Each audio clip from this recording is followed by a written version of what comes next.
So that brings us to the end of this presentation, and I hope I see you in the next and future presentation. Just click on the subscription button to receive more presentation on a daily basis or on a weekly basis. Deliver these probably multiple times in a week, and sometimes I mean, it could be on a weekly basis. So I would be glad. Thank you very much.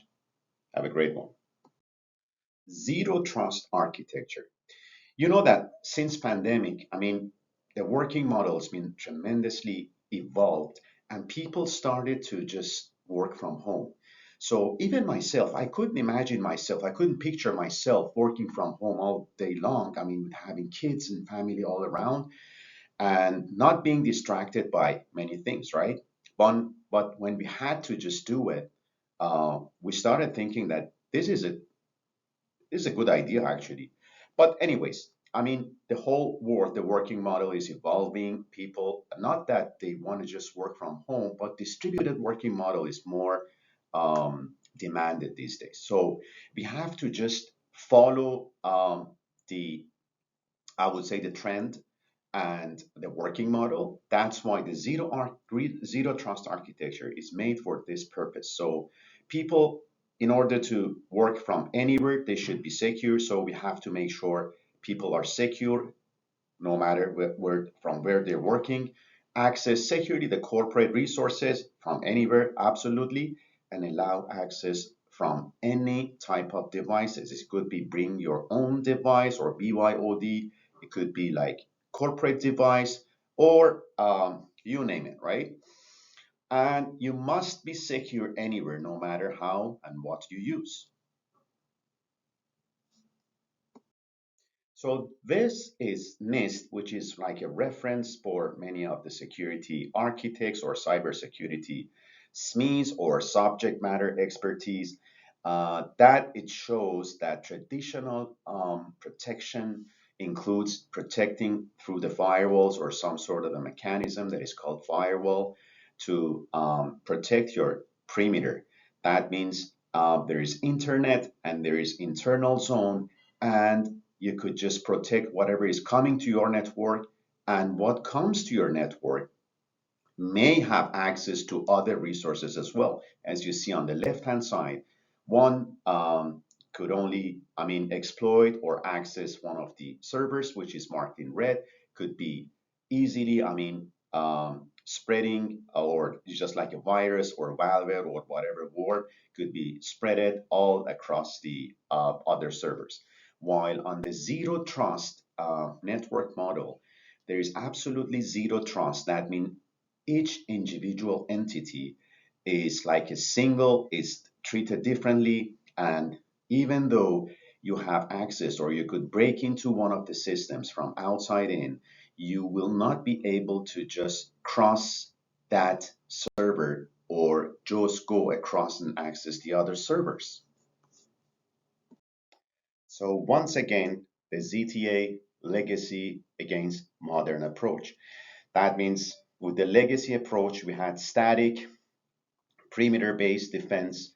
In the network or modern approach, we got protecting assets, users, and resources individually, right? Implicit trust within perimeter in the legacy against assumption of compromise and continuous evaluation. In the legacy, we have comply to connect to network and comply to connect to resources. That means we just enter the network in the legacy perimeter, while on the modern network, we just connect to individual devices. It's just like one-to-one, right? And in the legacy is product and tool based, while in the modern approach is agency-wide approach, or I would say it's greater and wider approach. So you never trust, you always verify, and consistently you identify and grant access, and you access the users based on their present identity, devices, or any other attributes that could be measured by the system. So let's get into the components in the zero trust architecture framework. So in every single, zero trust architecture model, of course, it's just like there is a policy enforcer, which acts like a proxy or kind of firewall as well. So that is where you define the policies and the brain or the engine of the zero trust networking model or architecture. So there are two components that they signal the main components, which is the brain of the system, which is the central system or the policy engine.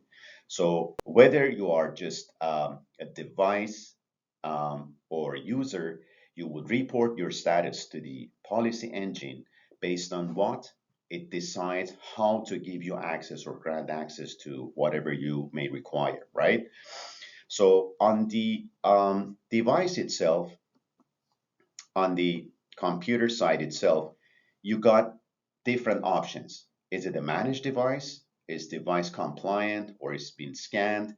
That means you got different tools on like EDR or endpoint detection and response that will report that is a managed device. You could have like a local security that identifies uniquely that device, or it could be, scanned through some sort of scanner or whatever EDR that you're using and gives a report to the policy engine.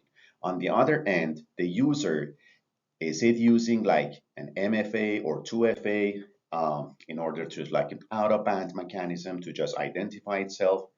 Is the user traveling? Is it out of the IP address that is supposed to be using? Or any, unusual activity that is being reported by the engine on the user side. So some sort of UBA or user behavior analysis could be run as well. And even it could be integrated with the, DLP, some sort of DLP as well on the endpoint. And so on the policy engine, it's just like a firewall that you would identify, okay, this user, if it's supporting, or this user using this and that, it could be accessing, let's say, corporate resources. Let's say, let me just give you an example. We have like an application in the network, like you name it, Salesforce, right? The Salesforce application is open to anybody, right? So everyone could access that application, but you may want to just access some sort of privileges or privileged pages that are not available to any users. So you may want to you may want to ensure that the user is coming from a trusted device and the user is authenticated, multiple times in order to access that type of privilege um, type of pages. And you may require step up authentication. That means you may ask the user to once again re-authenticate. But no matter what you do, at the end of the day, based on what user provides and based on what you obtain from the device and user agent, you could just grant access to whatever resource that is being there for them to access, of course. And these engines, they would report to SIEM engines, so the security incident and event information and event management systems are there to just make sure that everything is being taken care and logged, of course. So deployment challenges, what are the pros and cons of the zero trust architectures or implementation of the ZTA? So the pros would be increased resource access visibility, decrease attack surface, improve monitoring, of course, and the cons or the downside would be configuration challenges, insider threats, and dependence on the policy decision points. So these are the things that you would think about or you would think of whenever it comes to deciding about the zero trust. Of course, the trust adds some other components like or other features like microsegmentation that is going to be described in future videos in brief, and we're going to have deeper dive into these concepts